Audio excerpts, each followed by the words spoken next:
All right, in this video, I want to talk about how to design your courses when your learning objective has to do with application. So with application, students are not simply memorizing information and bringing it to the exam. They're not explaining how that information works. They're not giving examples of it, although those two levels of cognitive skill are used. It's the next step, applying that information in practical situations.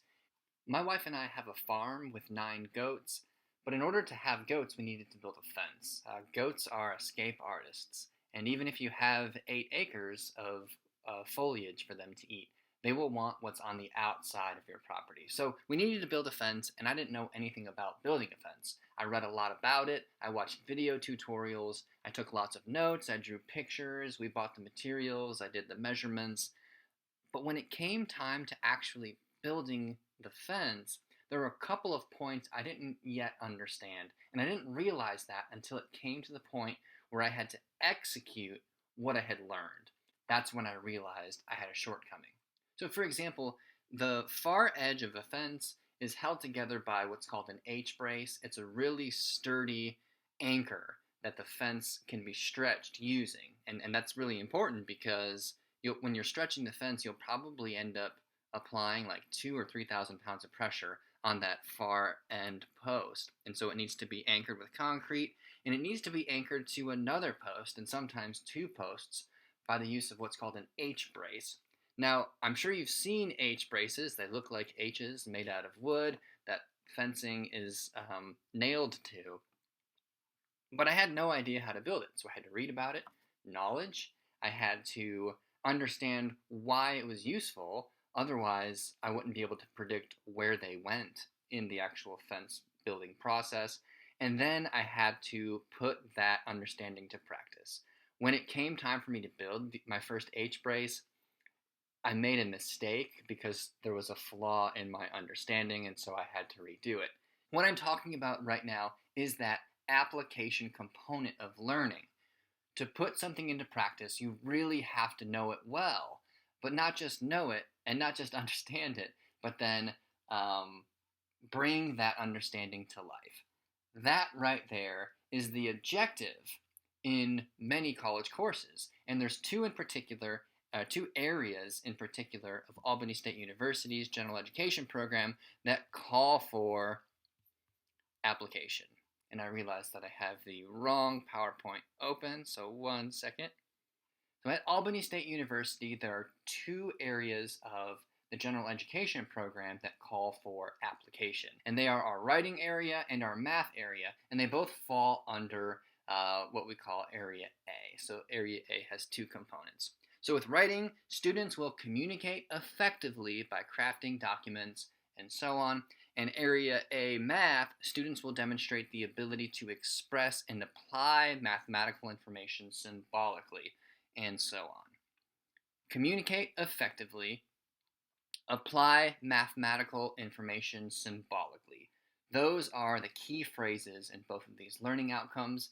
And so if you're designing a course around each of those learning outcomes, the objective for the writing course will be students crafting documents, and through the document crafting, effectively communicate information. So they're learning how to communicate through their words, whether that be essay, perhaps poems, short stories. Right? The document is the medium. The objective is effective communication. If students do not spend the majority of time doing those activities, then the objective isn't being practiced, and most likely it isn't being met. If class is spent only talking about information and having students remember information, then they're not being given an opportunity to apply that information. For math, there should be lots of practice applying mathematical symbols to solve problems. All right, so let's take a look at the term application and some of the synonyms or action words you might use in designing your own learning outcomes that have students practicing the application of information. Execute and implement. Now these two sound a little bit like synonyms. What's the difference between execution and implementation? So let me actually skip to the definitions of both of these. With execution, students are presented with examples of a concept. And so I've got on this screen a really simple example. You may remember it from middle school geometry class. So at the very bottom of this slide, you'll see parallelogram, two rectangles, and a trapezoid. Now, all of these shapes have four sides, and two of the sides are parallel, so they share a lot in common. And what can happen is in a math course, students learn the rule to calculate the area. You multiply the base measurement by the height measurement, and then that yields the area of the shape, or of the four-sided shape. Quadrilateral, I think, is the term, if my middle school memory serves me. So they can do that for these first three shapes, and so this is executing a rule. The teacher or the professor isn't watching them saying, okay, now find the base measurement, okay, now multiply that by the height measurement. They've done that already in an example, and now the student is applying it to a bunch of specific and unique examples. That's execution. Now, implementation is one step further. Now the student has the rule, base times height, and they need to choose when the rule is appropriate. Can they do base times height in calculating the area of a triangle? What about a trapezoid? Now, I'm actually taking this example from a book written by Gestalt psychologist Max Wertheimer. He's famous for the principles of perceptual organization. But he visited his daughter's math course one time, and he was waiting to pick her up. He was sitting in back, and he came early, so he watched like the second half of class, and he noticed students solving these kinds of problems. But when it came time to calculating the area of a trapezoid, they got it wrong. They took the base and multiplied it by the height without realizing that the shape was irregular and the rule didn't apply. So even in the parallelogram, the shape is irregular when compared to a rectangle, but the rule still applies, assuming you pick a height measurement that's perpendicular to the base. But with a trapezoid, that does not work. Now, if a student understands the rule, they'll be able to adjust and take an average of base 1 and base 2. That is implementation. Or another example of this, a simpler example of this, would be the instructor has given them multiple equations to draw from, and they have to choose which one is most appropriate. Now, again, that's different than use this and apply it to these shapes. It's use these and apply it to these shapes, but you have to choose which one works. And so in a physics course, in a geometry course, a trigonometry course, statistics course, choosing which equation is best, that's implementation. Taking one rule and being told that this rule will apply, and then applying it, that's execution. So I've picked out an example of what this might look like in a writing course. And so I have a sentence with lots of grammatical, punctuation, capitalization errors, subject-verb disagreement. But this is something that you might hear at a grocery store. It's a very casual way of speaking, and there are lots of grammatical errors with it. So can a student, having already learned about grammar, punctuation, spelling, subject-verb agreement, can they identify the errors in this sentence and then offer corrections? That is implementation, right? So execution is saying, check for capitalization errors, check for punctuation errors, or move the period where it goes, or add a comma. That's taking a rule and then applying it to an example.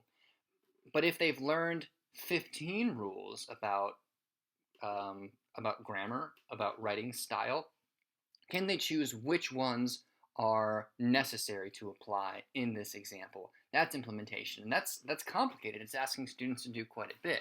But after lots of practice, my guess is you can read this sentence and come up with what the mistakes are and rewrite it in your head without identifying all the different corrections that you're making, because this application process has become second nature to you. So the more you do this, the more second nature it becomes.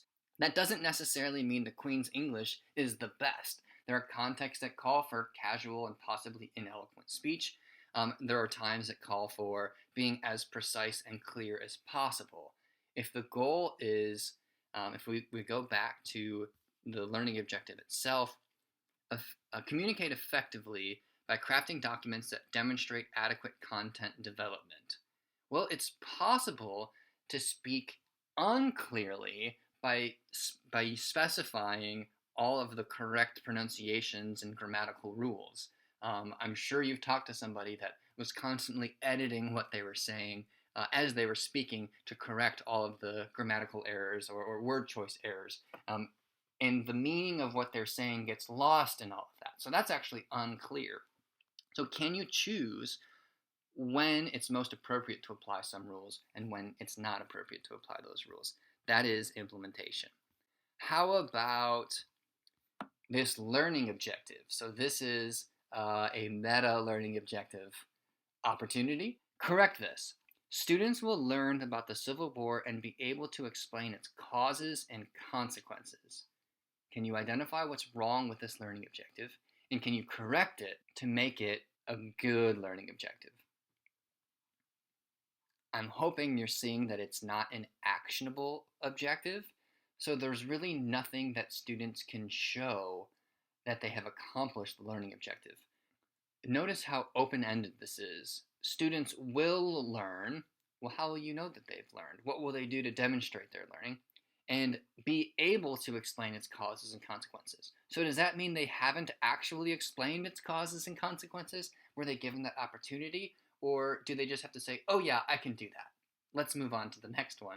No, they have to be able to show this. They have to be able to demonstrate that. But wait a minute, we didn't go over learning objectives with Civil War yet. You didn't teach us that. If students are asking that question, or if you're asking that question, what you want is to be given the answer already. You want to come with the answer already in your pocket, so you don't have to think about it. You do not have to apply principles that we've already discussed that you may understand and put them into practice with this example. Memory is not the same as understanding. Memory and understanding are not the same as being able to apply it or execute it. Remember the H braces. I knew what they were. I understood why they worked, yet when it came time to actually construct it, there were details that I had overlooked. I had trouble. I struggled executing it. And with any skill, the more you do it, the better you get at it, even if you know how it's done, such as playing a song on the piano. You may know all the keys, you may know the correct fingerings, but when it comes time to play it beautifully, it helps to have the practice playing chords together, getting rhythms together, and so on. All right, so here's a pro tip in teaching students or training students or in encouraging and cultivating this practice in students to apply information in your course. What knowledge do they have to have? In a math course, this might start with, all right, which rules will I expect you to be able to apply? So let's go over what those rules are first. Let's make sure you know them. Can you memorize them? That's step one. If you realize that memory, again, doesn't call for a high level of engagement, then print them off and let students use them. They don't need to memorize all of the equations. That doesn't ask them to do a lot. It doesn't engage them at a very high level. So you might give them the equations in advance. And so do they understand what they mean? That's the next step. That's way more complicated than memorizing equations. Why does this equation work? Can you explain a scenario or provide an example of a scenario where this would not work? So they'll have to spend some time. You have to spend some time making sure they understand those equations. And then finally, can they apply those to predictable examples, execution, and can they apply those to unpredictable examples where they have to discriminate between which equations to use? So that's math. In other courses, such as writing, what topics would be relevant to them in executing the rules that you've talked about? The more you can connect a topic to student identity, level of interest, personal goals and aspirations, the more you'll be drawing on their intrinsic motivation. So they'll not be doing it just to please you or satisfy you or to get a grade. They'll actually begin transforming their identity. They'll be integrating it into who they are, and possibly taking that on as second nature. Again, with that writing style we looked at earlier, we see that in ourselves. Finally, and I do this with each of the learning objectives, imagine you're teaching an intro writing course where the objective is students will communicate effectively by crafting written documents. If that's your objective and you have 1 hour to accomplish that with students, well, the first thing you'll probably do is say, all right, well, they need something to write with and something to write on because if they need to apply writing principles in order to communicate effectively, they're going to need to be doing that in class. How much time will they spend doing it? What key details will they have to know before they get started? This means you're not going to be able to go over all of the rules of grammar. You're going to have to pick a few and then see, or maybe even one, and then execute. By the end of that 1 hour, they may only understand that one rule, but they will have applied it. And again, you will have satisfied that objective, communicating effectively by crafting a written document. Maybe they've written a sentence, maybe they've written a paragraph, but they understand something new that they didn't before, which they can also put into practice.